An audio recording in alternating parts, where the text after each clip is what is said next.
good. Jose Ramirez, comfortably, you have to say. I think the best word to describe probably their best attribute as fighters is discipline, and discipline gets overlooked a lot. A lot of people, you know, you'll talk about the technical aspects and certain punches and this and that and ways to approach a fight, but showing discipline in a fight, it is so important. When to throw a shot. I remember just very quickly when I was at the Repton, the late great Tony Burns, he sometimes would applaud me if I didn't throw a shot in a round, because there was a lot of technical fighters and he'd like that you're able to show something, you're able to hold something back. And these two are very, very good. They're very disciplined in that manner, but it's intriguing because there's so much on the line. Yeah, we don't know what Teofimo Lopez is going to do, of course. So, I mean, the winner of this fight could end up being elevated to be world champion. So exactly, it's huge. Exactly. You need to win this fight because there's going to be huge fights, but you could potentially be a world champion after. When you look at Jack Catterall, obviously, after the fight with Josh Taylor, I think he went 455 days before he then boxed again against Darragh Foley. But you look at the run he's been on now, Linares, Taylor in the rematch, Prograis here in October, and now Barboza. Not done it the easy way, but why do you think that momentum will be so important to him? Well, I think both their mindsets are, and their mental toughness are on point. What they've both gone through. Look, Arnold Barboza, to be where he is now and having to wait as long as he did to get his first real big fight, 31st fight, sorry, against Jose Ramirez, just shows that he's had to be patient. You know, this is his first 12 round. I'm sure you was going to come up. Well, it's interesting. A little bit unusual after 31 fights. I would say so. I would say so. That could be a case of, we hear it all the time, politics, etc. But he's had to bide, opportunity, exactly that. He's had to bide his time, but now he's got his moment. He will be thinking about it for sure. I remember every time I stepped up 2 rounds, you're petrified of going that extra couple of rounds. Am I going to be fit enough? Because that place, the boxing ring, is the loneliest place in the world when you're sort of unsure, if you're unprepared. But yeah, very good fighters, and there's a lot to like about this contest. Well, I mentioned a stacked card. It is certainly a few good domestic fights we can talk about here. Here is what is coming your way on Saturday night, 7 p.m, the live DAZN broadcast. And we kick off Manchester versus Liverpool. 2 men who have both fought for a world title, looking to get right back into the super featherweight mix. Zelfa Barrett collides with Jazza Dickens. Pat McCormack, Olympic silver medalist, really on the hunt for a bit of momentum and a bit of activity as well. This is first real step up, you'd say, Darren. The acid test so far of his career. Robbie Davis has had good wins recently against the likes of Javier Fortuna. Believes he's still got a lot left to give, training now with Anthony Crolla. What do you like about that fight? I mean, is it a case of out with the old, in with the new? Or is that experience that Robbie Davis Jr. holds, is that going to be the difference? Is he going to be able to old man his way through this contest and frustrate Pat McCormack, who has shown so much talent? It's a brilliant fight. It's a crossroads fight, you have to say. The chief support is one I do definitely want to talk about. Reece Bellotti versus Michael Gomez Jr. Because, wow, you take yourself back to October. Of course, it was on the undercard of Catterall Prograis here at the Co-op Live in Manchester when they both got to the arena. They were set to fight. It built up beautifully. And then, from what we hear, medical grounds, Michael Gomez Jr. is withdrawn from the contest. Reece Bellotti goes on that rant on the stage. Never really seen... It's only a little rant. Well, a little one. I think he was a bit upset. But look, we've never really seen... I can't remember much happening like that. But now they're back here. These two have already gone at each other in the interviews. They've gone at each other in the first face-off of Fight Week. This is a big fight based on everything that's happened. Not just British and Commonwealth titles, of course, on the line, but this one's really built up nicely now. I mean, this has just elevated the bragging rights, if you like, to another level. They're both proud men, but this is one that... Look, I'm not one for bad blood when it's manufactured, when it's not real. These two don't like each other. Reece Bellotti is sure that Gomez Jr. bottled it. Gomez Jr.'s annoyed, very frustrated at those comments, and they're going to meet, lock horns in the centre of the ring. It's going to be fireworks. Well, he said he does not care about the belts. He said when he beats Reece Bellotti, he'll leave him in the ring. I love that. Because it was all about following in his dad's footsteps, who won the British title, of course, Michael Gomez, 26 years ago. It really is an epic storyline in that one. And also, of course, before the main broadcast, before the bell, here's a little reminder of what's coming your way, 5 p.m. for this one, where our very own Darren Barker will be lead commentator, as always, taking you through the action. Alfie Middlemiss, trained by Jamie Moore and Nigel Travis, fights for the second time as a professional. Akib Fiaz returns after 15 months out the ring, actually after defeat to Reece Bellotti to face Lyndon Shearcop. William Crolla, what a run he's been on, looking to extend his knockout run to 6, and Connor Tudsbury makes his professional debut as well. Now, the press conference this afternoon will be split in two parts, the main event coming a little later on. First, it's the turn of the undercard. They're standing by with promoter Eddie Hearn.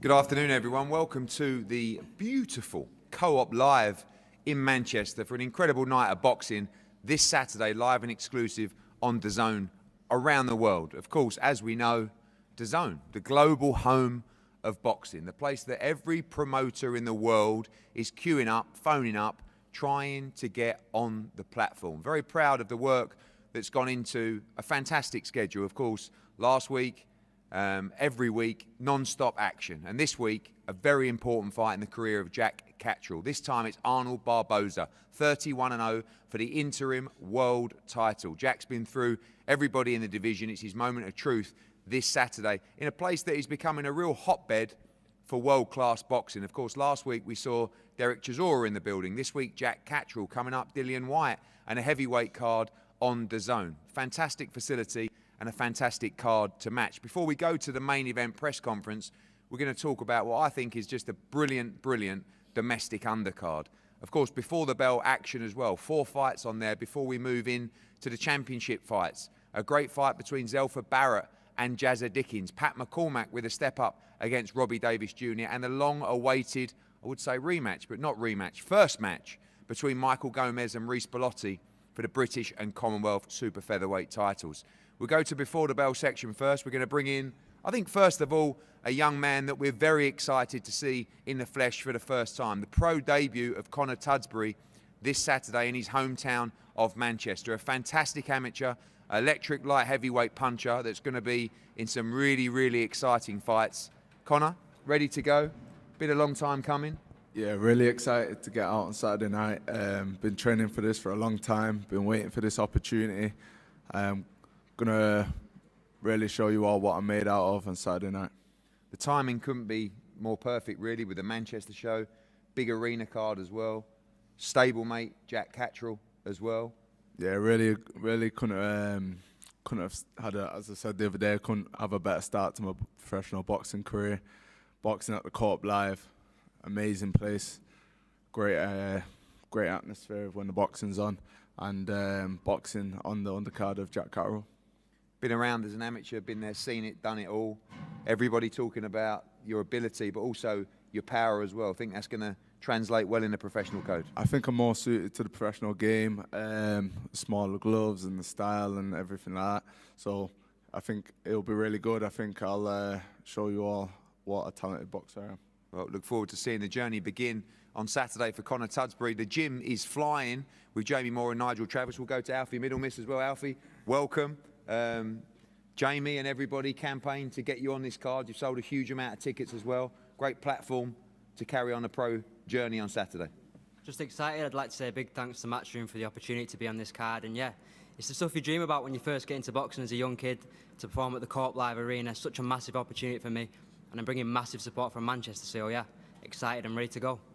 The gym obviously flying at the moment. Jack, Conor, yourself, Pat Brown coming up for the debut, Dave Allen awaiting a big fight as well. So many great fighters. Good place to be. Fantastic. The gym's thriving at the moment, and I'm one of the youngest in the gym, so I'm just learning and improving all the time from all the main fighters. And yeah, Manchester boxing's the place to be at the moment, and yeah, it's a hotbed of young, talented fighters, and yeah, it's a great place to be.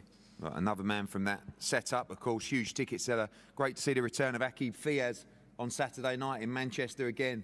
Unbelievable amount of ticket sales from you, Aqib. Raring to go and get back in there.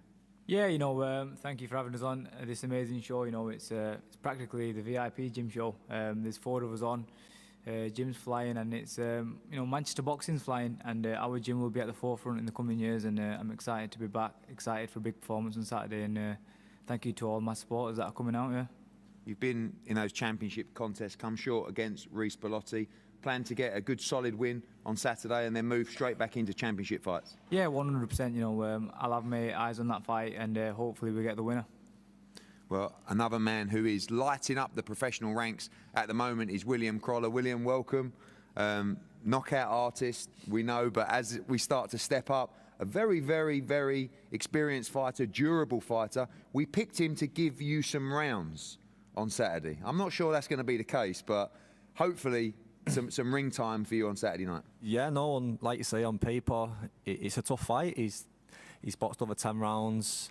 I think he'll win over a lad who's just boxed for the English title at my weight. And the lads who have beat him are all international amateurs, over 86 fight in the amateurs, but they're not me. And I'm going to set about him Saturday night, and I think it'll be a massive statement when I am the first to stop him. Obviously, activity's been key. When we had the press conference last week, we talked about, obviously, you've got that March 28th Pat Brown card as well, already locked in, but looking to gain some real big momentum early in the year. No, you're 100% fully focused on Saturday night, but the activity is key, and I said Manchester boxing is going to boom again, and I'm privileged to be a part of it, and I'm going to be a part of it, and there's going to be some great nights back here. Well, the march continues for William Crolla. 3 brilliant domestic fights to discuss, and all with great narratives as well. Jazza Dickens has been involved in some huge fights. Zelfa Barrett, great performance last time out against Jordan Gill, looking for that big world championship shot. It didn't come, so he steps up into a big domestic fight. Jazza, we'll start with you. Welcome. Was just looking at pictures of you the last couple of days, up at Super Feather. Must be really nice. You look really strong, in great condition for this fight. Yeah, I am. I'm in really good form. Training's been going well, and I'm fortunate to be back in here. It's good to be back. It's good to be back on the Matchroom show, and yeah, I'm feeling really strong. Liverpool against Manchester. What do you make of the opponent? Sharpshooter.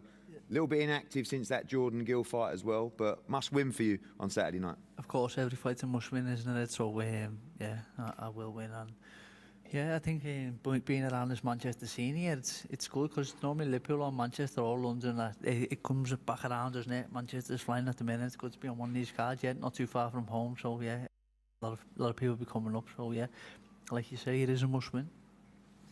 Zelfa, obviously we know must win for you as well. Every fight is, but good to have a domestic opponent as well. Sometimes when you're looking at these kind of fights in between a world championship fight and that big opportunity, good to have a fight that you can get your teeth into. You know Jazza Dickens, you know he's for real.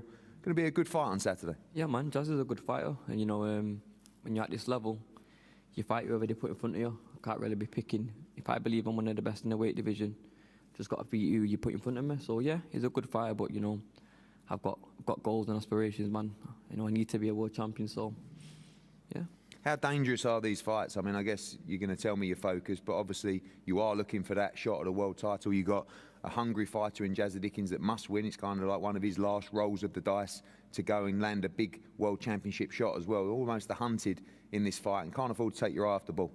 Yeah, man, this is my second fight like this, obviously with Gil, and then now with Jazza. You know, every fight is important.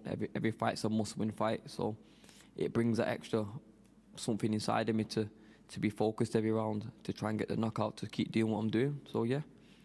Good stuff. A great 130-pound matchup. Manchester against Liverpool. Zelfa Barrett against Jazza Dickens. I love this fight. Like I said, Pat McCormack, we know the history. Fantastic amateur. Has looked sensational as a pro so far. Still relatively inexperienced. In my opinion, when I look at the record, hasn't really fought a fighter that really is coming to and believes they can win. That all changes in Robbie Davis Jr. Now under the tutelage of Anthony Crolla. Looked fantastic last time out against Javier Fortuna with a great victory. Great fight against Sergey Lipinets in America as well. This is a really, really good fight. Robbie, welcome. Always good to have you back. And I like this fight. I think, you know, I mean, we offered you the fight. Sometimes someone in your position doesn't really want to fight a guy with so few fights, but you took it, you fancy it, a big opportunity, and a lot of people excited for this fight. I think normally if it was just any 6-bout opponent, I'd just say leave it.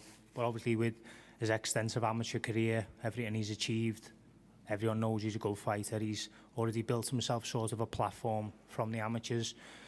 I know with this sort of win, moving up in weight, which I've been dying to for years, to move up in weight, and I've just needed the right opportunity.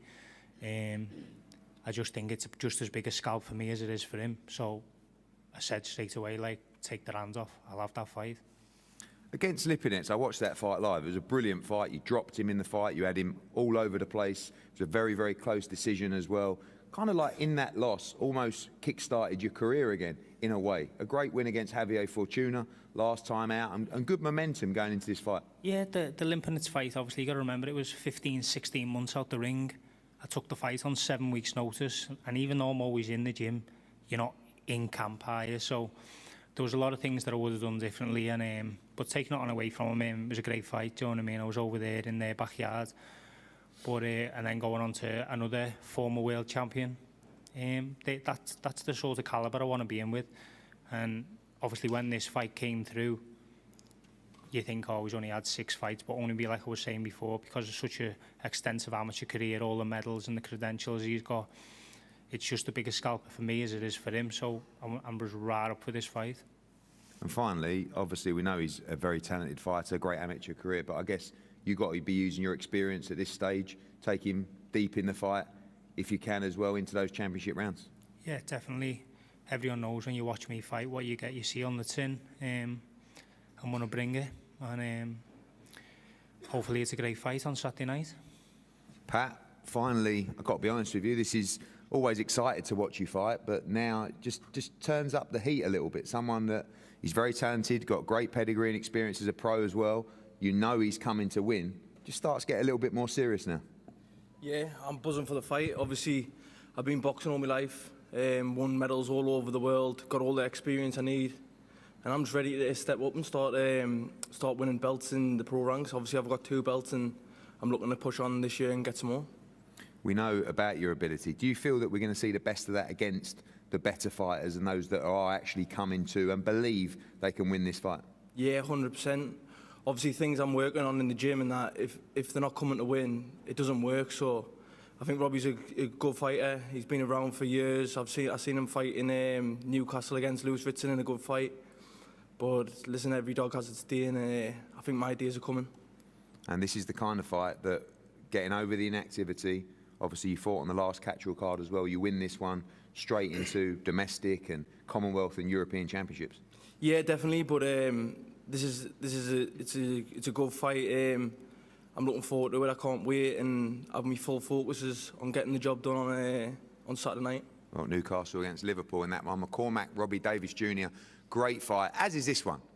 I mean, I still haven't really come to terms with what happened last time. On the Catterall Pro Grey card, everybody was buzzing for Reece Bellotti against Michael Gomez Jr. British and Commonwealth championships on the line. All of a sudden, Dennis Gilmartin texts Frank Smith, I need to speak to you urgently. When you get a message like that from the British Boxing Board of Control, it is only ever bad news. But news that was really unexpected, that Michael Gomez had fallen ill in the changing room, and 1 hour before the fight or so, the fight was off. All the work had been done, the weight had been made, the fans were in the arena, and now, thankfully, we get to see it again. Michael, welcome. I'll just correct you, Eddie, straight away. Go on then. Didn't fall ill in the dressing room. Right. Carry on. Tell us what happened. I don't really even know what happened. Obviously, on fight week, I can remember last time I was all hooded up. You know, I wasn't feeling great, but as a fighter, you keep your mouth shut and you get on with it. And then I met my team at the arena on fight night. Let's just say, me and my manager, we had a back and forward. He wasn't happy with the way I was, and you know, he took it upon himself to get the doctor involved. The doctor came in, observation, took me to there. Why didn't your team see you all day? I don't get that. I don't get that. Because they was doing what they were doing, and I was doing what I was doing. Well, so you met them at the arena? Yes. So no one went with you in that day? No one come with you all day? Take that down and speak properly and I'll hear you. I said no one saw you all day from your team? No. You should sack them. Why should I sack them? Because they did the right thing. My boys not woke me up that day. That's the same boys that you said. So why wouldn't your team check on you in the morning? Why they not? If they know you're not feeling right? Because they didn't know. Obviously, as a fight, you're not. You said you didn't fall ill in the change room. You just said you didn't fall ill in the change room, so you haven't been right all week. Yes. So why make weight? Why waste? I wanted to fight. My time, why everyone's time. Fight? When that was good. That was going to happen. Your team should know that. This is what I'm saying. Your story has holes in it. That's what I'm saying. You can't tell me you only saw your team on. Who got in the cab with you to the hotel on your own? Me and my friend and one of my other friends. Mate, your team should be getting in there with you. They didn't. They should be. They should be. They don't have to. Everyone does that. Everyone goes up with their team to the arena. Does that. Everybody. Everybody does that. So they would have known way before. That's all I'm saying. Okay, I'm not denying the fact you was ill, but you knew you was ill way before when it came out. That was my behalf. I should have probably let it come to light earlier. But as a fighter, at the end of the day, I wanted to fight. So why would I tell someone earlier? And then either way, the fight would have been pulled. So why did you let someone pull you out in the changing room? There isn't a fighter on this table that would do that. The doctor pulled me out. Yeah, but the doctor wouldn't have come into my changing room. My manager goes and gets the doctor and brings the doctor in. What does you want me to do? Sorry, mate, I'm sweet. Don't worry about me. Bye. Good one, but I don't think it'd work like that, do you? It would work like that for me. What are they going to do? Force me to piss in a pot? No thanks. I'm good to fight. Don't worry about it. Fair point.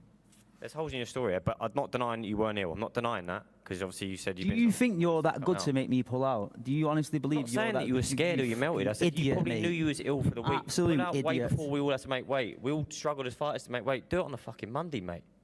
So we ain't got to fucking bust our balls to make weight. I wanted to fight. I wanted to fight you. I wanted to fight, regardless ill or not. I wanted to fight. That's what fighters do. Everyone here, if they was ill, they'd still turn up to the arenas wanting to fight until my team took it upon themselves to pull me out.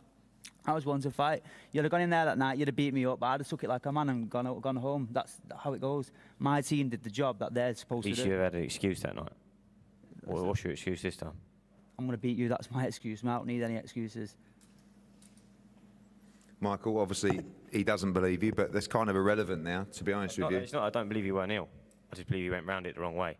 No, I've just said, looked to you in the eye and said, I've done that wrongly. I don't just say that openly. That was, but listen, as a fighter, at the end of the day, we go through what we go through. You want to get paid and you want to fight. So to get the hour to get in the ring and fight, just as much ill or not, it is what it is. The reality is you didn't fight that night, and as you just said there, if you did, you believe you would have lost the fight. There was no life in me. I would have got beaten up. It would have just been a matter of time. And what happens this Saturday? I'm gonna win, and I'm gonna win horribly. And then every one of you that slated me, carried on bad mouthing me, I'm gonna have regret. I'm gonna be like, ooh, make more excuses. Oh, Reece wasn't this and that. Saturday night, everything gets put to bed. Has that criticism, has that controversy spurred you more, even more? Word, yeah, pissed me off. Absolutely pissed me off. And like you say, you're not afraid of this, man. You wouldn't have. I've been around boxing my whole life, Eddie. You know, there's not a man. Every man on this table, if you're going ill or not, as a fighter, you turn up. You know, they've just taken out of my hands. If my team didn't get involved and do what they did, I'd have got in there, no questions asked. And good engine, good puncher, style-wise, should be a great fight. Everyone's over. Reece is a fighter. He's got good. You know, we basically know each other now. We're basically related. You know what I mean? We've known each other for that long. I rate him as a fighter, but you know, I just believe on Saturday night I'm going to beat him. How do you beat him? I'm going to wear him down. I'm going to stop him. Reece, obviously last time you gave one of the great interviews of all time. It was incredibly frustrating and something that we hadn't really seen before. This time, apparently, we have 110% Michael Gomez Jr. Are you ready for the best Michael Gomez this time? I was ready for the best Michael Gomez last time when I've had back-to-back camps, so I'm more than prepared. I don't take anything lightly. I don't even think in my head that he's going to pull out. I hope he ain't going to pull out, so I train accordingly. I've had a very hard camp, probably a lot harder than the first camp we had. I'm more than prepared, and I can't wait for it. Obviously, I believe him when he says he probably has got the bit between his teeth. You've got them two black eyes, just out of curiosity. Yeah, mate, I don't leave no stone unturned in my camps. Obviously, last time he did face criticism. We know what happened. He'll be coming in fired up for this one in his hometown. Same story as last time, but obviously this time the bell will ring. Yeah, and that fire burns inside me too. You know what I mean? And it always has done. Listen, my Christmas weren't as good as it could have been, and I blame Gomez for that. And finally, he says he's going to wear you down and stop you if he comes out like that. You believe you win this fight inside the distance? Yeah, good luck with that. It's a good game plan. Well, I look forward to seeing it, and hopefully we will see it. I believe we will see it. This time you're going to see a war at the Co-op Live. The British and Commonwealth Championship, Michael Gomez challenges Reece Bellotti. This time the co-main event for Jack Catterall against Arnold Barboza. A great before the bell section, a great set of domestic fights on the undercard, all live on DAZN around the world this Saturday. We're going to face the guys off up here before the main event press conference. Thank you.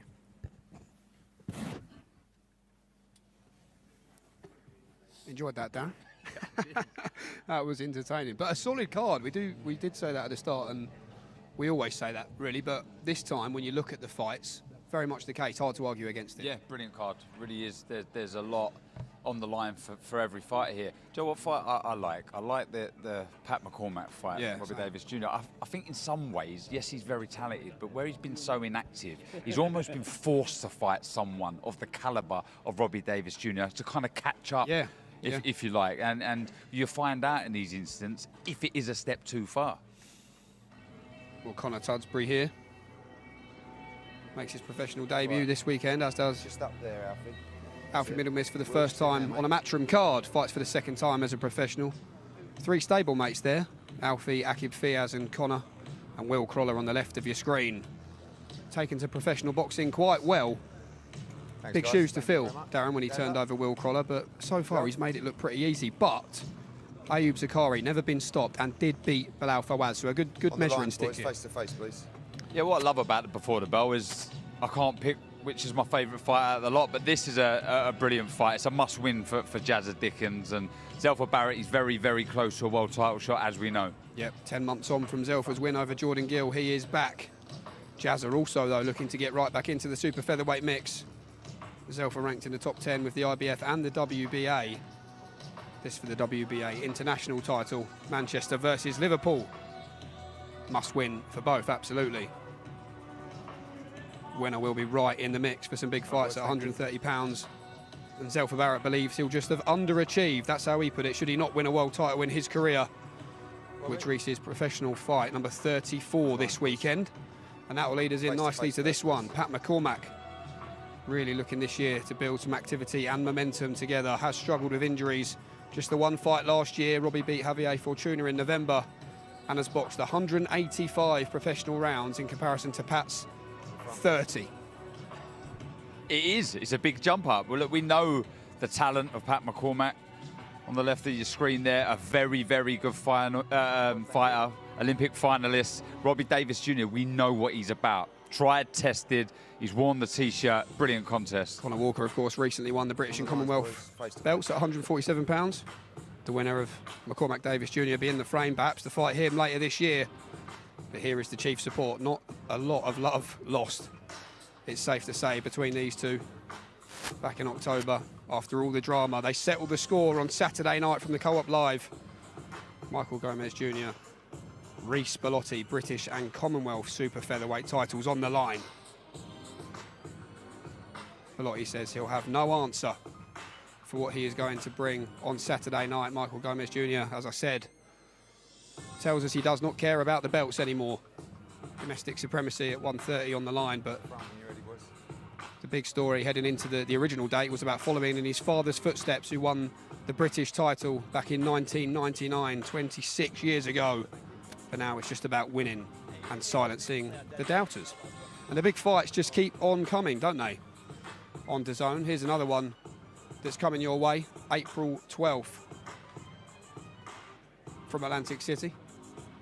If there's not a graphic, I'll just tell you all about it anyway. I don't need a graphic. Look at this, Jaron Ennis. Who will claim the crown? Stanionis, the opponent as well, IBF, WBA, and the prestigious Ring Magazine belt on the line as well in that one. Great fight, that one, Darren. Fantastic fight. There's a great fighter, famous former British world champion who won their world title in Atlantic City. Yeah. Do you know that? Do you know a fighter who won a world title in Atlantic City about 900 years ago? No, I ain't got a clue. Darren Barker. It was Darren Barker. It was a test. Well, brilliant. The geezer from South Park has just wandered in. Reece Bellotti. Reece, talk us through the outfit, first of all, because we weren't sure who you were at first. Oh, it's cold in here, though, isn't it? So you need to stay warm, mate. I think there's more to it than that, don't you? This outfit. Yeah, I think it's a bit of a wind-up. What have you made of Michael Gomez Jr.'s comments in this build-up? Do you think he is prepared and ready to go to war?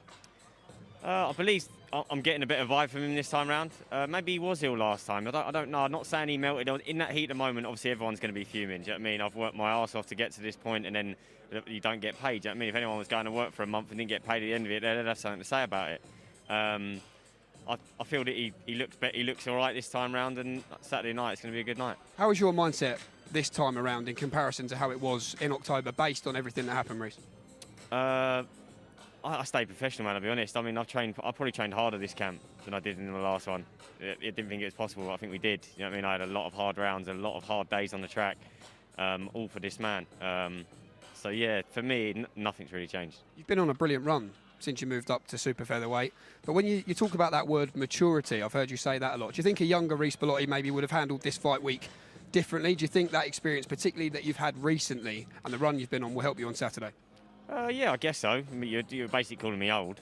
No, I'm just saying your experience. No, not all. I'm just saying, well, if you are old, what a run you've been on. You're certainly winding back the clock. Yeah, of course, 100%. I mean, you learn all the time in boxing, in sparring, in fights, everything about it you're learning. And I feel like I'm I am maturing, like you say, in the ring, and I've got a good team around me that help me do that.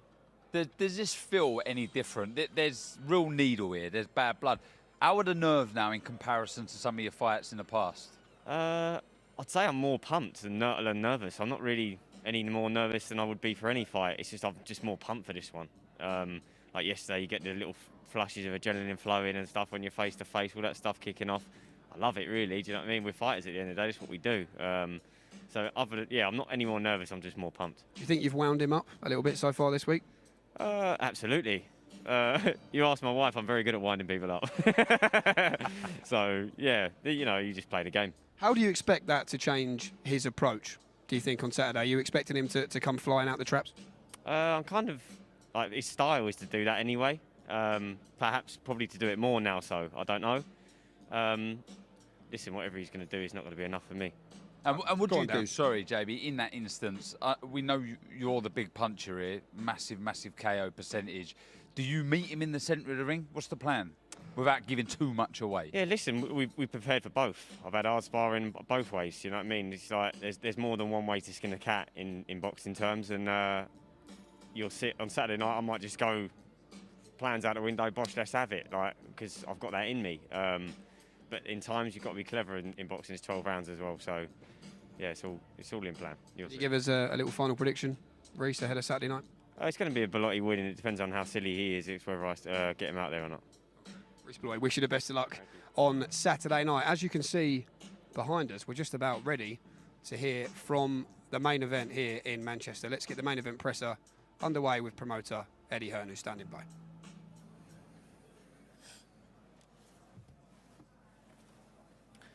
Well, welcome back. This time, the main event press conference for a huge night of boxing at the wonderful Co-op Live, Manchester, Saturday, live on DAZN around the world. For me, one of the best fights in the world at 140 pounds. It's the World WBO Interim World Championship Super Lightweight title between England's Jack Catterall and America's Arnold Barboza. Jack Catterall, the man that should be undisputed, the man that has gone through Jorge Linares, Josh Taylor, Regis Prograis, and now this man awaits 31-0 Arnold Barboza that sat at the top of the pecking order for a long time. One of Golden Boy's top charges, straight off a fantastic victory in Saudi Arabia against Ramirez, and ready now to put himself in a golden position for huge fights within the division. Of course, as I said, this Saturday night, live and exclusive on DAZN around the world. The global home of boxing, not just this Saturday, but I don't want to reel off everything on behalf of Alfie, but I like to do it as well. Next Saturday, you know what it is in Riyadh. Bivol Beterbiev, one of the greatest fight cards we have ever seen. And I will just mention every single fight on the card because I still can't believe it's happening. Bivol Beterbiev, Dubois against Parker for the World Heavyweight Championship. Adames against Hamza Shiraz for the WBC World Championship. Shakur Stevenson against Floyd Schofield. Virgil Ortiz against Madrimov. Callum Smith against Joshua Buatsi. And Ajit Kabayel against Zhilei Zhang. That is filth. Absolute filth, that card. It shouldn't be allowed, actually. They should charge you about 7 times for that, but His Excellency is not. I can't believe the pay-per-view price. It's like Christmas is coming in February. The week after that, we, for the first time, visit Canada, a new market for us on Feb 28th. And March the 1st, there will be an 8,000 sellout at the Odyssey in Belfast for a brilliant all-Irish fight between Lewis Crocker and Paddy Donovan. March 15th, we're in Orlando. Edgar Berlanga returns, Amo Williams and Amari Jones's professional debut. March 22nd, the action just does not stop all around the world. March 29, we're back again. March 28th, apologies, Pat Brown in action. March 22nd in Sydney, Kambosos returns to our Australian setup as well. April, Boots against Stanionis, Conor Benn against Chris Eubank Jr. It does not stop, and it's all on DAZN. Alfie, don't even know if we need to speak to you now, but over to Alfie Sharman on behalf of DAZN. Yeah, some schedule, very charismatically delivered as always, Eddie. Thanks for that. Yeah, look, it's great to be here. Hello, everyone. Back in this incredible arena up in Manchester, and what a fight we have ahead of us Saturday. Top to bottom, stacked card. Jack Catterall, you know, local favourite round here, been on a remarkable run recently. But he has a tough fight on Saturday night, as Eddie said, undefeated, very talented, very dangerous Arnold Barboza Jr. And the winner takes it all. Potential world title fight later in this year. I wish everyone on the card and the two main guys the very best of luck on Saturday. We are looking at two powerhouses of the promotional world here. Of course, Eddie Hearn's Matchroom Boxing and Golden Boy Promotions, led by Oscar De La Hoya. Earlier this week at DAZN, we announced the first slate of fights with another powerhouse in the world of boxing, Frank Warren's Queensberry Promotions. We look forward to welcoming Frank and his talented roster from April 1st. We at DAZN are the global home of boxing. We have a commitment to our subscribers and boxing fans all over the world to deliver the biggest and the best fights in 2025 and beyond. We're very proud to be doing that at this moment in time, and what better fight to kick it off this weekend. We'll see you all there, live and exclusive, worldwide on DAZN. Thank you. Thanks, Alfie. Let's get into the fight. The team to my left first. Let's talk to the trainers. Arnold Barboza has looked extremely focused on the ground in Manchester. Very confident, fired up, ready for the opportunity of his career so far. We'll go to Arnold Barboza Sr. first of all. Arnold, welcome. I've loved your energy this week, or the last 10 days, our 2 weeks. You guys are up for it. Seriously up for this fight. We're ready. We've been ready. We've been ready for this opportunity. Thank you for giving us the opportunity. Like I said, we're traveling. We don't care where it's at. We've just been waiting for this opportunity for a long time, and it's here, and we're here. Traveling's fun. I mean, traveling's fun. Especially if you win. A little bit cold, but it's fun. Yeah, but also if you win on the road, there's nothing quite like it. Describe the decision to make that trip. Like you say, no fear. You're coming into his backyard on Saturday. Look, there's no fear at all. We had the opportunity to fight actually at home, main event, same date, for the same pay, but we're looking to fight the best, and I think Jack Catterall is one of the best, and that's why we made the decision. We actually literally had the same opportunity, same pay, to fight at home, main event, and we decided to fight the best. That's why we're here. Both guys coming off great victories last time. I think it's well acknowledged that these are, if not the top two outside of the world champions, maybe even in the division at 140. Should be a tremendous matchup. It is. I agree. Like you said, number one against number two, that's what it's supposed to be. The best against the best. Give the fans what they deserve. Every penny this fight is going to be worth it. Interestingly, you know, Jack has dropped a lot of fighters, hasn't always ended the fight inside the distance. Predicts a stoppage in this fight. I know Arnold thinks the same as well. We should get a tremendous fight. It is. It is, like you mentioned, you know. It's going to be an exciting fight. It is going to be an exciting fight. Like I said, we wouldn't make the trip over here if we were not confident that we're going to stop Jack. Jamie, the run's been quite incredible. I mean, you know, Jorge Linares, granted, towards the back end of his career, still a good win, and some time ago now. Josh Taylor rematch was a huge event, a great victory. Regis Prograis got a flash knockdown in that fight, come back, dropped him twice in a really good fight as well. And now just another huge challenge. No easy options for Jack Catterall. He should be the undisputed champion, but the route back to the World Championship is really coming the hard way.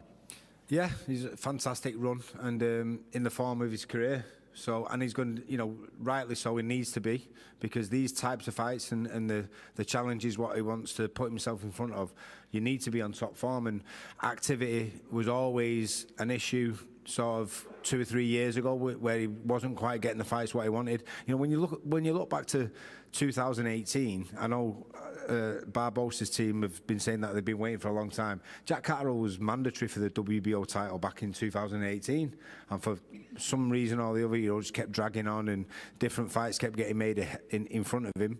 He eventually got his chance. The decision didn't go our way, and it brings us to this point now. But he's on a fantastic run, and he's in the form of his career, and it's going to take some fighter to beat him. And you know, he's just not, that time's just not yet. What do you think of the challenge? I know you're not going to go into the tactics, but they seem very confident, you know, on the road, full of energy, full of desire. Yeah. But you believe Jack will have his number on Saturday? Yeah, 100%. I've said for years that Jack's the best 140 fighter in the world, and he just needed the chance to prove it. And he's been doing that for the last couple of years. And I've no doubt Barboza's going to come with everything he's got. He's a solid fighter. But Jack Catterall's got the kryptonite for everyone. He's always a step ahead, and he'll show that on Saturday. Well, Arnold, welcome. You've got your team here, you've got your energy here. Couple of days away now, the biggest moment of your career. You look great, you look confident. I saw the pictures in the studio yesterday. Yeah. Carved out of stone. Great shape, ready to go. You're bang up for this fight. Yeah, man, I'm excited. Thank you for the opportunity once again. I want to thank God. We're excited. Like my dad said, we had another offer to fight the main event. So people say I sold out or something like that. Now, man, I just want to fight the best. I want to fight the best. I believe Jack is a really good fighter. In the top of the division, I think me and him are the best. I don't even think the champions are better than us, to be honest. So this is going to be an exciting fight, man. We're always up for challenges. We're ready to go. He said you're a B-level fighter. You said he's an average fighter. Now all of a sudden it's the best v the best. I mean, is it just mind games, or is it a belief in your own ability? You believe your level's above Jack Catterall? Yeah, I mean, I just believe I'm the best in the division. Honestly, I don't think anybody could fuck with me in this division. You know what I mean? So I'm just confident in myself, man. I mean, at the end of the day, we can do all the trash talking, and I know he's not a trash talker. I'm not a trash talker, so there's no point, but Saturday is going to determine everything. At the end of the day, it's a ring, and that's all that matters. How much are you looking forward to going into that backyard, if you want? We have a great atmosphere. I think you're going to love it. I mean, the type of person that you seem to be, I think you're going to soak it up. Sometimes it can affect you. It can spur you on. I think for you, it could be the latter. No, man. You know what? I've watched a lot of fights. Where people have come here, and enemy turrets, and they're just getting booed. And I hope it's sold out. And I hope I'm getting booed. Like I said, that's just going to turn me on. Honestly, it is. And I'm excited, man. This is a dream. This is a dream. This is a dream. It's a big fight, a high risk, high reward. No more of those low risk, no reward fights, you know what I mean? But we're excited, man. I'm excited to dance with him. And finally, you did predict a knockout, so did he. Do you believe he believes he ends this fight inside the distance? And do you really believe you win this fight by stoppage on Saturday? I really believe I do. The way camp has gone, man, the way we isolated ourselves, and 8,000 feet elevation, the way that he's running in the snow, you know what I mean? Everything that we did, and the way I've been feeling in sparring, and my sparring partners could attest to it, man. I feel stronger than ever, I feel better than ever. He's coming with everything, I'm coming with everything, so let's go. Well, good luck to you, Jack. It's another big challenge. It seems like every time we have one of these press conferences, I know the Linares fight you were a big favourite going into that fight, but particularly from the Josh Taylor rematch and Regis last time out, it's another really, really tough fight for you on Saturday night on the way to the crown. Yeah, again, thank you for having me back. Second time here in 4 months, so I was gutted I walked in late and missed the undercard press conference, because what a card we've got Saturday night. We've got 3 other lads from the gym fighting, a lot of great live fights on Saturday, so I'm excited. But back to our fight, yeah, huge opportunity for me Saturday. Leading up, he said you're average, you said he's B-level. Is that just a belief of where you are, or you do think your level's above Arnold Barboza?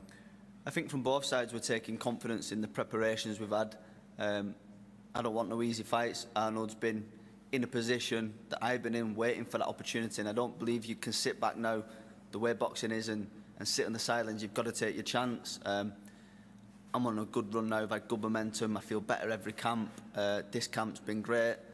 Bettered it from the last time, and I think that's where the confidence comes, and I do believe I'm a better fighter, and I believe I get him out of there Saturday. You do seem to have more swag now in your work, and just the way that you're operating as well. Is that down to the activity as well at the same time? I mean, obviously the confidence of beating these guys as well, but you have been very, very active over the last couple of years. Been very active, and I think the confidence comes from the time spent in the gym. All the hard work's done this week. It's time to relax and recover. That's where the confidence comes from. But yeah, I think the performances, I've got better and better through the activity and the momentum that we've got. This one, the WBO Interim World Championship, the winner has been ordered, the champion, Teofimo Lopez, has been ordered to fight the winner immediately of this fight as well. Seems like you're really within touching distance now of really what you deserve to become world champion. Yes, I know I'm in a great division at 140 with a lot of tremendous fighters. nothing matters until after Saturday night. I've got to remain 100% focused on Arnold. But that being said, we understand the business, and you look past Saturday, the division that we're in, there's so many great fights to be made. Lopez has got the WBO. Hopefully that's a fight that can be made down the line, but all that being said, I've got to beat him, and I've got to beat him good on Saturday. Well, tremendous fight. Final words from both fighters. Arnold, what does this fight mean to you? How much do you want to win on Saturday, and what happens in a very noisy Manchester on Saturday night? Oh man, you know, this fight means everything to me. That's all I've been thinking about ever since I got the fight, man. There's everything, you know. But man, this is a high risk, high reward fight, you know. So the fans, you know, the UK, you know, expect a great fight, exciting fight, and I hope to bring some of those fans back with me to the US. And Jack, can't afford now, after this great run, to let it all slip. Must win for you. You're adoring Chorley and Manchester fans. Going to be another brilliant night.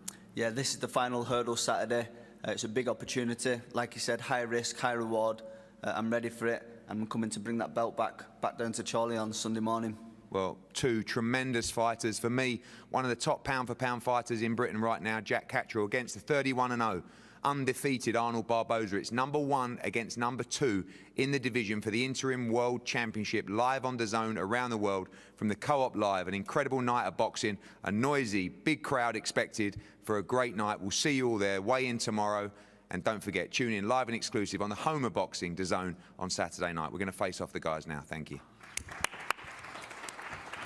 Well, as Eddie just said there, Darren, #1, #2 with the WBO. And for so many years, I always say this, that was the common gripe, wasn't it? That the best just don't fight the best often enough. You hear what Barboza was saying there, turn down other opportunities because he wants to fight the best. Thankfully, for all the fans as well, for us to be involved, luckily, in these shows, we're now seeing the best versus the best so regularly. Yeah, and this is a proper clash of two very good fighters that want to elevate themselves now to that next level and to fight and to become a world champion. Two very, very confident fighters, two very good fighters. This is a brilliant contest between, like I say, two warriors. This is your main event, Saturday night from the Co-op Live here in Manchester. Jack Catterall, Arnold Barboza Jr. A shot of greatness awaits the winner. That's the prize in the middle, the WBO Interim World Super Lightweight Championship. And it's all live around the world, only on DAZN.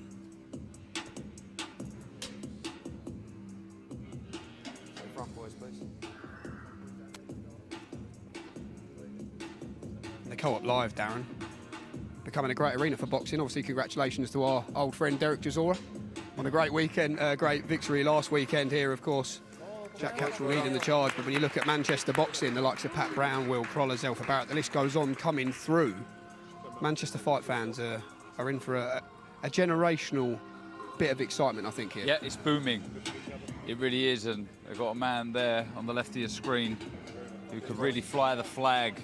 I know. Their Jim alone, full of talent. And you mentioned it there, the fan base, the support that this city has. It's electric. We see what, you know, the likes of Ricky Hatton brought. The fan base was ridiculous. They're there, they're waiting for their next star. And just before we are joined by promoter Eddie Hearn, as I keep saying, the big nights keep coming, don't they? And Eddie Hearn sold it pretty well, didn't he, up on the stage? This card, an absolute joke, really. No toilet breaks for this one. Next weekend in Riyadh. Artur Beterbiev, Dimitri Bivol, the rematch, the bell for round 13 will sound. They do it all again in a battle for undisputed light heavyweight supremacy, only on DAZN. And just like magic, promoter Eddie Hearn straight off the stage and into the studio. Eddie, when you look Wait, at... I don't want to jinx Oh, sorry, anything, go on. But how has a fight not fallen off that card yet on February 22nd? Why have you done that? Why have you just done that? Because, you know, why has he done that? Yeah, but like every time you put a show on like that, something falls off the card. I'm a believer in that. Oh, I can't believe it. You've just given it the best sell of all time, and now you've ruined it. It's obscene, isn't it? Yeah, I mean, mental, I still can't believe that a fight like Caballero against Zhang, even Callum Smith against Boazzi, will be like #1 and 2 on the card. That's bizarre. It's obscene. Can't wait to get out to Riyadh next week. Let's start by talking about this weekend, though. Of course, your man Jack Catterall, a big fight for him here. Obviously, you have full belief in him, but nervous for your man on Saturday night? Yeah, not nervous, because you know, like, Jack's not like the guy to start sort of, you know, giving it that one, like, you know, bowling across the arena. Not like you. No, with like chains on and like glasses. But you can see the confidence shining through him, and I think that comes through activity and the performances and the quality of opposition he's beat. But you're seeing that same kind of confidence from Arnold Barboza. He looks right up for it. And I love what he's never been beaten. You know, the Sean McComb fight was a very close fight. It was a poor performance from Arnold, really. But also, at the same time, they really believe they're going to win this fight. And he's not lying when he says he had opportunities to fight at home for similar money, but he wants that shot at Teofimo Lopez. He wants to fight the best. And this is a really good matchup. You know, it feels like an old school matchup where, you know, a really good undefeated American fighter comes over and takes on a British fighter. And Jack Catterall takes on all comers. He needs a huge amount of respect, because if he wins this fight, he's beaten Linares, Josh Taylor, Regis Prograis and Arnold Barboza all on the spin. What a run. No one can deny him that shot at a title, but it's not going to be easy. I believe the fight is going to be a cracker. When I look at it stylistically, I really do think it's going to gel. I think we'll see a bit of everything. But you mentioned it there, Teofimo Lopez, the champion. How do you see the winner of this? How do you see the landscape sort of playing out? No, I think Teofimo he has the order to fight the winner. Sometimes, as we know, a unification fight can play precedent to that, especially if, you know, that comes through a big show with a big meaning. And a Richardson-Hitchens fight with Teofimo Lopez probably would get through that net of the order. But that's going to be it. So the winner of that fight either has to move up or fight for the World Championship against the winner of this fight. And once you win the interim title, if they do move up, you don't have to fight to become champion. You become champion. Now, that's not always a great look, but with someone who would have had the resume of Jack Catterall, you also can't really knock it, and the guy that really should be undisputed. So I actually believe there's a very good chance that the winner of this fight will be full world champion at 140 pounds. And that comes with so many big fights against so many big names. You know, what we see is, like, over the years, the glamour divisions just creep up in weight every couple of years. Like 135 was really hot, now they're at 140. 2 more years, they'll all be at 147. You know, Haney, Garcia, maybe even Tank, you know, he'll certainly be at 140, I believe. You know, Richardson, Hitchens, Teofimo Lopez will be at 147, Boots Ennis, and then they'll, you know, some of them will move to 54, and that's just the way it goes. So this is a massive fight for both, and just a really good pick and fight, and a great card as well. Yeah, I did ask Teofimo at the Ring Magazine Awards, not to name drop, but I said to him, who do you want to fight this year? And the first name he says was Jerome Boots Ennis. In your heart of hearts, do you honestly believe he will move up? Yeah, I do, 100%. I mean, you know, I think, look, this is a guy who, you know, won all of the belts, arguably. There was always that email belt floating around at 135, you know, when he beat Vasily Lomachenko, moved to 140, you know, some good wins there, particularly the Josh Taylor win as well. I think you see him, you know, he's lean at the weight at 140. I think he could easily go to 47. You know, we talked to Top Rank about that fight with Boots, but he wanted to unify, and thankfully we got that against Stanionis. So, you know, I think in his excellency's mind, it's probably Teofimo fights Richardson Hitchens, and the winner moves up to fight Jerome Ennis. So I believe this fight will be for the full World Championship on Saturday. It would always be nice for Jack to win it in the ring, but with everything that's happened to him and the fighters that he's gone through, you certainly wouldn't begrudge him that opportunity. Elsewhere on the card, have to talk about the chief support. This one's built nicely, an incredible backstory, of course, all the drama from October, but it all boils over on Saturday. Exciting? Yeah, I mean, look, firstly, I think with the matchmaking, what I love about the card here is you've got Brit v Brit, right, all the way through till the main event, and that's a big fight. And I just feel like it means so much more. Like, you know, when we're looking at opponents and you could be bringing in a tough Mexican or, you know, a European level fighter, how much better is it when it's Manchester against Liverpool? I mean, you know, all of a sudden Zelfa and Jazza Dickens are facing off and no one wants to look away, and it's like all of a sudden, you know, he's sold 300 tickets, he's sold 400 tickets, there's noise in the venue. I like that fight to open up the live broadcast. I really like Pat McCormack against Robbie Davis Jr. because I didn't think Pat looked sensational last time, coming off quite a long layoff, but I think he's going to look really good against better opposition. And actually, since Robbie's joined up with Anthony Crolla, not a lot of people probably saw the Lipinets fight. It was a really good fight. He dropped him in that fight. He hung in there for 12 rounds and he had a war with him. The Javier Fortuna victory, no one's even really talking about that fight. I mean, he's a good fighter. He was WBC world champion. You know, he's a good fighter. Robbie Davis beat him last time out. He's from up the road in Liverpool. Is it a fight you're kind of having to make for McCormack because he's been inactive? He's having to step up quite quickly anyway. Yeah, but also, I can't be more honest when I say we're we're giving this guy the big sell, right? Pat McCormack. Oh, one of the best amateurs the country's ever seen. He's a future world champion. Now, he has only had 6 fights, right? But, in all due respect to Robbie Davis Jr., who is a British, maybe a European level, has been in the past, won the European title. If Pat can't beat Robbie Davis Jr., he's not going to the levels that I need him to go at. We're sticking in the dough. I've already stuck a load of dough in. I'm not sticking that kind of dough in to Pat McCormack to be British champion. So I like this because I get to find out.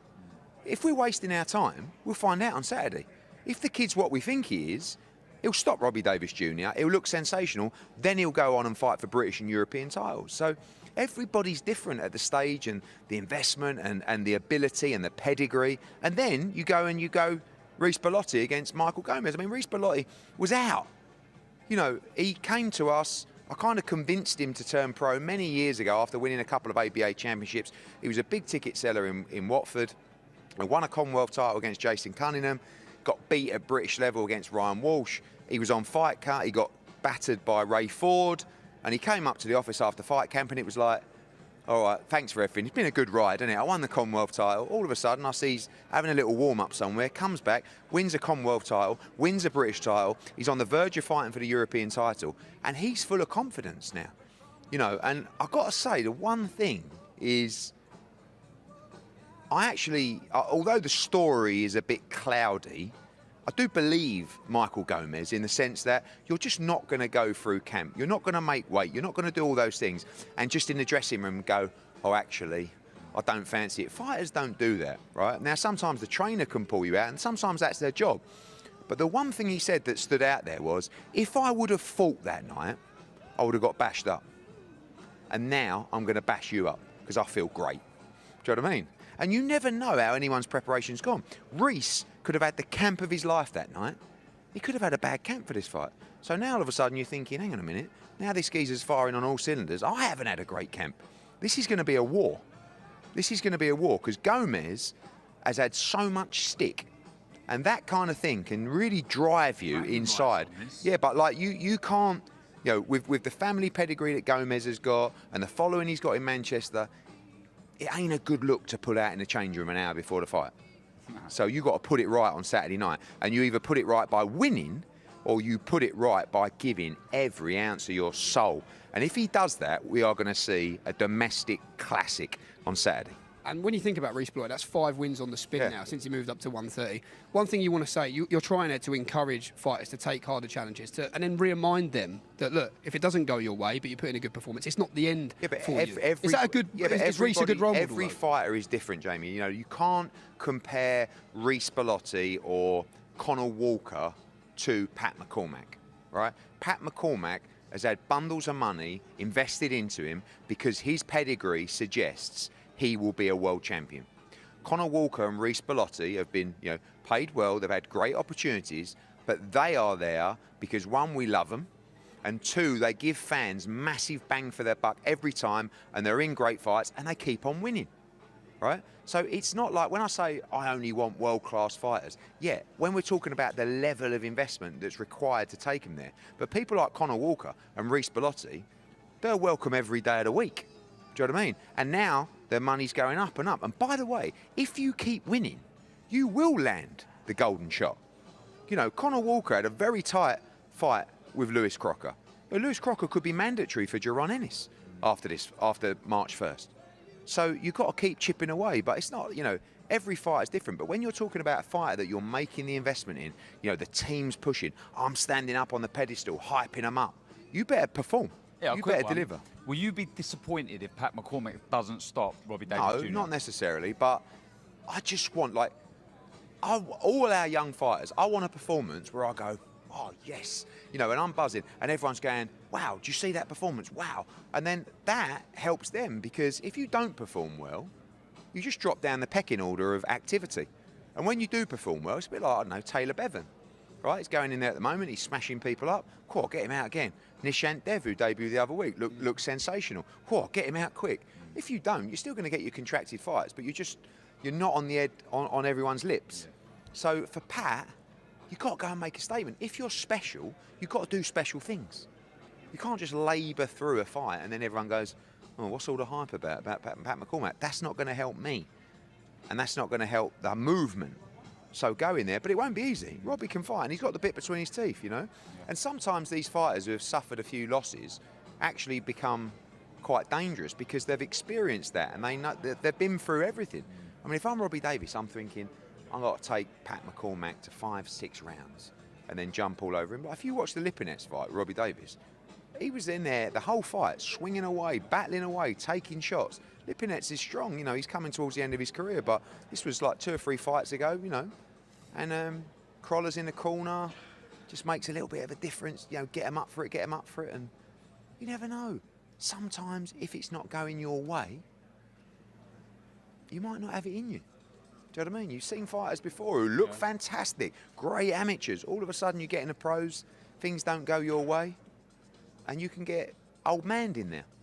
And, you know, you wouldn't think Robbie Davis would be old man in you, but he's got the experience to do it. If he looks sensational, Pat, this weekend, which you'll hope he does, how far away would you put him from the likes of Conor Walker? Look, I mean, Conor Walker is a great fighter, but if Pat steamrolls through Robbie Davis Jr., he's there. You know, but then it's a case of like, then you've got Conor Walker going, hang on a minute, I've just had the win of my life. I'm waiting for the massive fight, and you're trying to give me a 7-0 fighter. Yeah. So I've got to pay up through the nose for Conor Walker to fight Pat McCormack, which we might do. And maybe Conor looks at the money and goes, yeah, actually, I fancy that fight. I mean, he's never turned a fight down yet.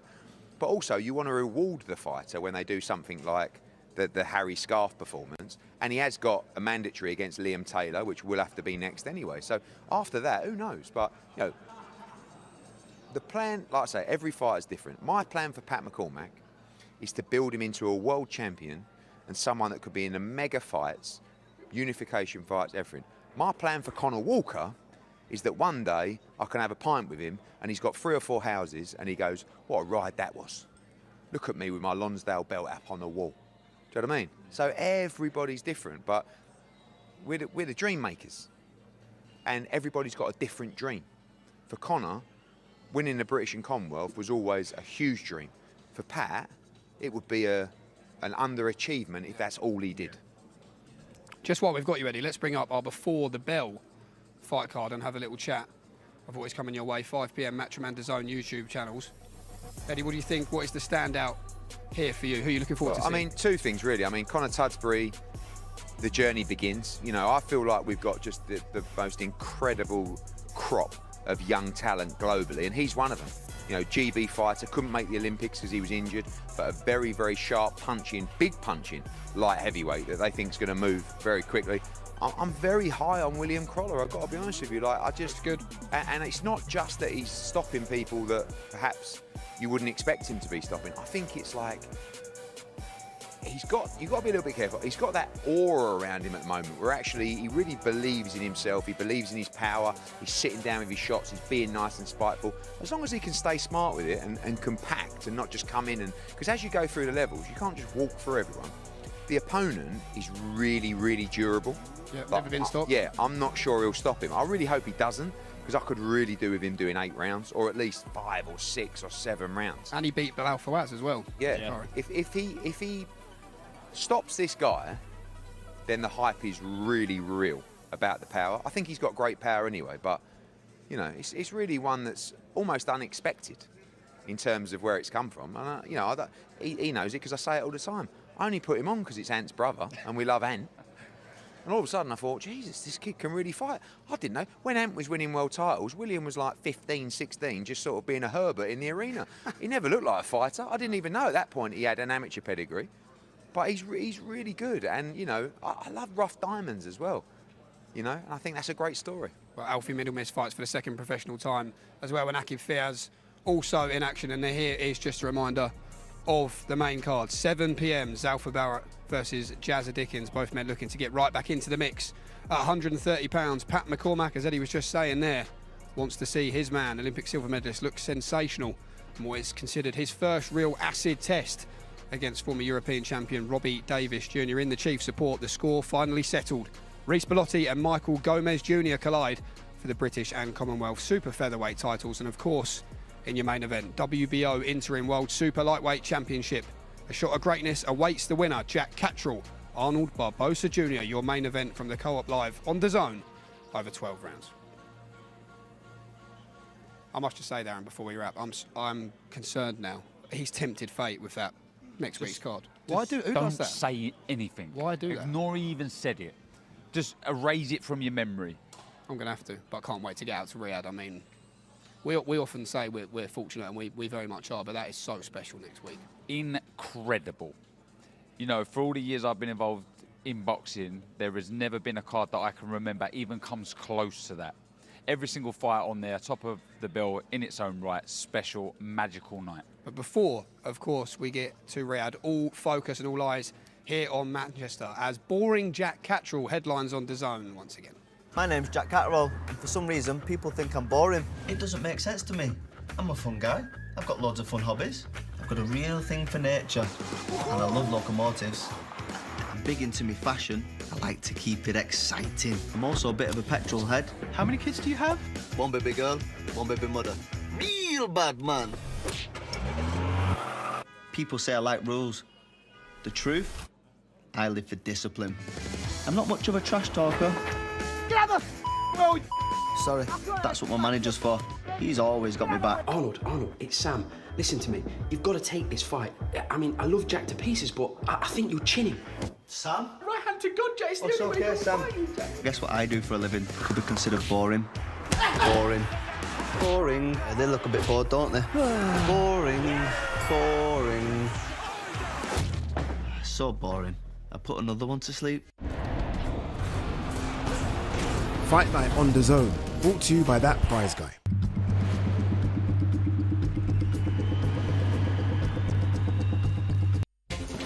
Growing up, my life was all over the place. Turns out, I craved order.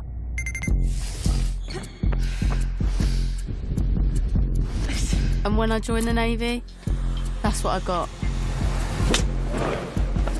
My life is still all over the place, but now in a really good way. I was born in Southend, but I was made in the Royal Navy. Hello, darlings. Aunt Helga. Futuristic scooters, old school website. Relax. Web upgrades, I own them. Better design, e-commerce, and smart AI. Now you're fit for the future. I scoot off now. Your digital partner, Ionos.